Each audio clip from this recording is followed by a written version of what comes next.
Viewers, আসসালামু আলাইকুম। দেশ ও দেশের বাইরে যে যেখান থেকে আমার ভিডিওটা দেখছেন, ভালোবেসে পাশে থাকেন, সাপোর্ট দেন। আজকে আমি তৈরি করব বেগুনের ভর্তা।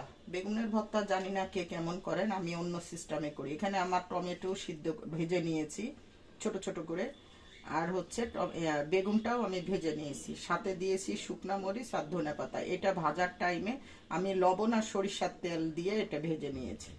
এবার আমি মরিচগুলোকে বেশি করে মুথে নেব। যেহেতু ভর্তাতে ঝাল না হলে সেই ভর্তা খেতে ভালো লাগে না। আর এটার মধ্যে আমার এক্সট্রা করে কোনো সরিষার তেল দেওয়া লাগবে না, যেহেতু আমি দিয়ে দিয়েছি। সাথে দিয়েছি ধনিয়া পাতা।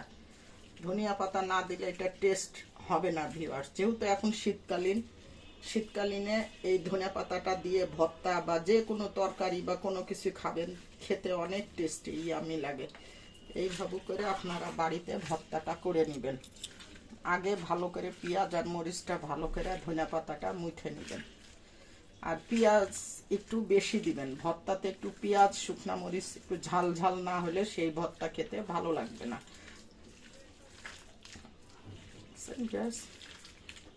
দেখেন,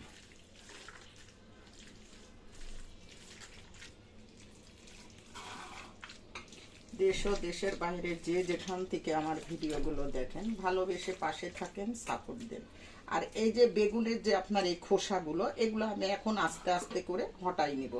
কেননা আমার ধরেন এই খোসাগুলো তো মুখে পড়লে খেতে খারাপ লাগবে, এই জন্য আমি এক্সট্রা করে হটাই নিচ্ছি।